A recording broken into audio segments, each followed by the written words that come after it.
Bismillahirrahmanirrahim. Assalamualaikum warahmatullahi wabarakatuh. Sampurasun. Alhamdulillahirabbil alamin. Assalatu wassalamu ala asrofil anbiya'i wal mursalin wala alihi washabihi amma ba'du. Yang terhormat kepada Ibu Dr. Anda A.A. Saraswati MPD dan juga Bapak Sofyan Hendrayana SPD MPD selaku dosen dan asisten dosen pada mata kuliah Budaya Sunda, dan juga teman-teman sekelas yang saya cintai dan saya banggakan. Puji syukur marilah kita panjatkan atas kehadiran Allah Subhanahu wa Ta'ala, karena berkat rahmat dan nikmatnya kita bisa berkumpul pada pertemuan hari ini meskipun melalui tatap maya, dan juga selawat serta salam semoga tetap dicurahkan kepada baginda Rasulullah Muhammad Shallallahu Alaihi Wasallam. Kami dari kelompok 4 akan mempresentasikan materi mengenai sisindiran. Sebelum memulai presentasi, saya akan memperkenalkan anggota dari kelompok 4. Yang pertama ada Winda Widya Astuti dengan nomor NPM 205060001. Lalu ada saya sendiri, Happy Agnes Setia dengan nomor NPM 205060021. Lalu ada Sofia Herunisa dengan nomor NPM 205060030. Lalu ada Evi Nur Apriliani dengan nomor NPM 205060031. Lalu ada Ulfa Nuraini dengan nomor NPM 205060041. Dan yang terakhir ada Andini Oktavelia Putri dengan nomor NPM 205060043. Saya selaku moderator akan memimpin dan memandu jalannya presentasi hari ini. Untuk itu, marilah kita mendengarkan dan menyimak pemaparan materi dari kelompok 4. Di sini saya sebagai pemateri pertama, saya akan menjelaskan materi tentang sisindiran atau pantun. Sisindiran berasal dari kata sindir, artinya berkata secara tidak langsung atau tidak terus terang. Sisindiran adalah bentuk puisi semacam pantun di dalam sastra Melayu. Sisindiran berasal dari kata sindir. Sindir, menyindir. Artinya berkata secara tidak langsung atau tidak terus terang.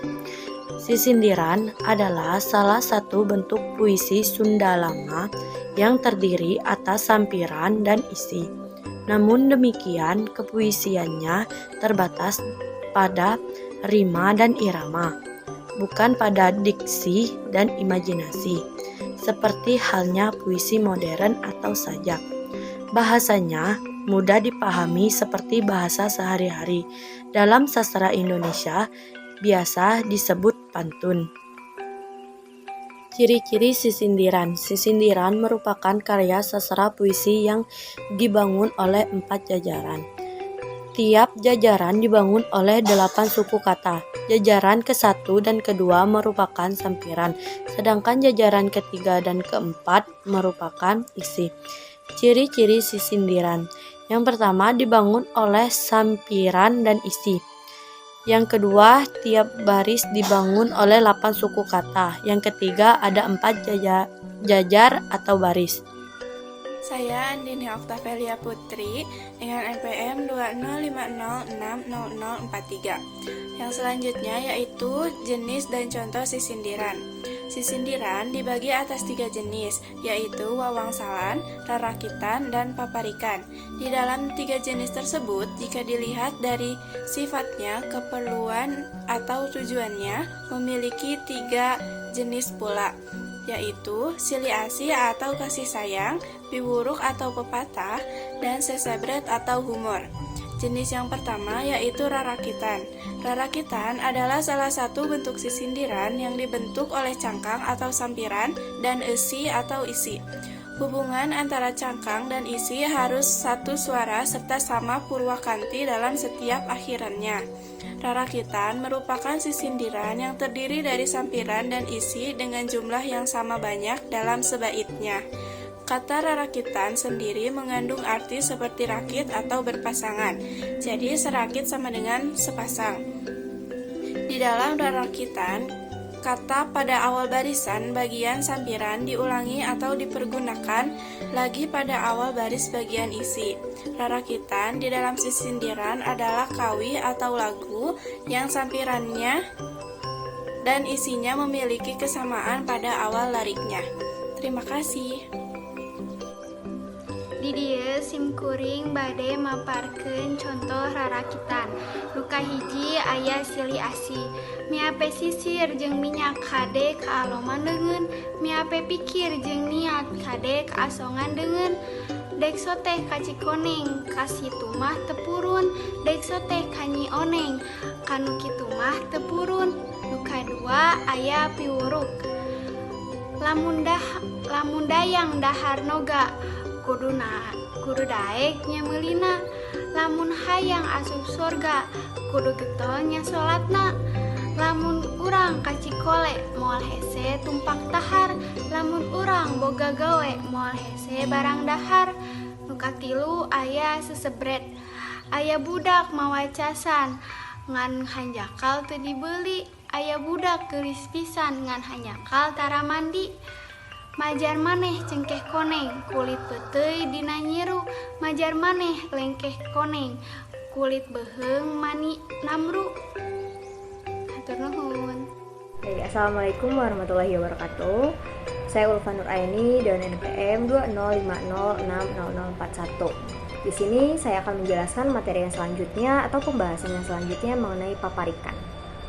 Sebelum membahas lebih dalam mengenai paparikan ini, saya akan menjelaskan terlebih dahulu apa itu atau secara etimologis mengenai paparikan. Paparikan berasal dari kata parik, yang bentuk dasarnya itu parek atau dalam tanda kutip adalah dekat. Jadi paparikan atau paparekan bisa disebut juga dengan dekat-dekat, yaitu suara atau vokalisasi dari sampiran dan isinya mirip. Paparikan di sini adalah sindiran yang hanya berdekatan bunyinya antara sampiran dan isinya. Jadi tidak harus sama kata awal barisnya seperti pada rarakitan. Jadi pada dasarnya paparikan ini adalah adanya kesamaan antara vokalisasi antara sampiran dan isinya. Tidak harus sama kata awalnya seperti yang terjadi pada rarakitan. Dan paparikan adalah salah satu jenis dari puisi Sunda yang disebut juga dengan sisindiran, yaitu suatu puisi yang dibangun oleh cangkang yang tidak mengandung arti, yang diikuti oleh isi, di mana isinya itu adalah arti yang sesungguhnya. Hubungan antara cangkang dan arti yang sesungguhnya ditunjukkan dengan hubungan struktural suara dan pola. Jika pola suara dari cangkang dan isi sejajar, maka sisindiran ini disebut dengan paparikan. Jadi harus ada kesejajaran dan hubungan yang solid antara suara dan cangkang, di mana cangkang ini itu hanya bisa kita katakan sebagai suatu pemantik. Nah, untuk lebih jelasnya di sini saya akan membacakan salah satu contoh dari paparikan yang judulnya adalah Silih Asih. Mencit meri dina rakit boboko wadah bakatul. Lain nyeri ku panyakit kabogoh direbut batur. Cau Ambon di korangan kanyere kapipir-pipir. Lalaki Ambon sorangan awe teu mikir-mikir.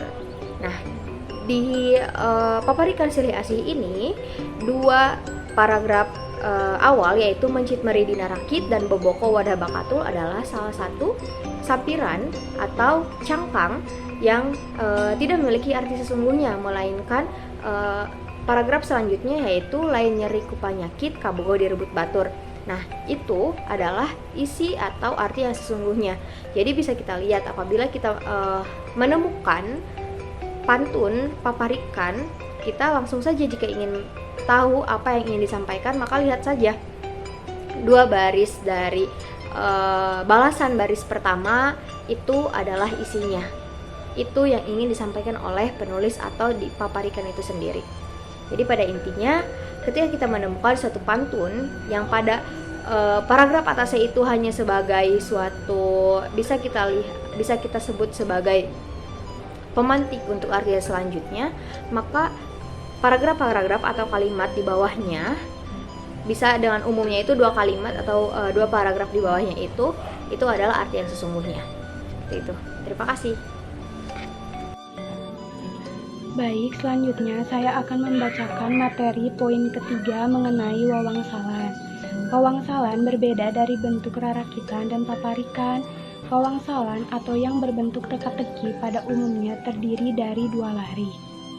Lari pertama sebagai sampiran atau teka-teki, dan lari kedua merupakan rujukan terhadap teka-teki lari pertama. Pada sebagian wawangsalan yang sudah sering digunakan oleh masyarakat penutur bahasa Sunda, lari kedua sekaligus juga merupakan arti dari lari pertama.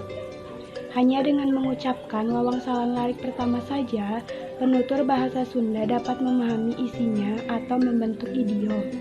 Dalam wawangsalan, selain menebak teka-teki yang disampaikan di lari pertama, jawaban lari pertama tersebut akan memunculkan bermacam-macam jenis kata.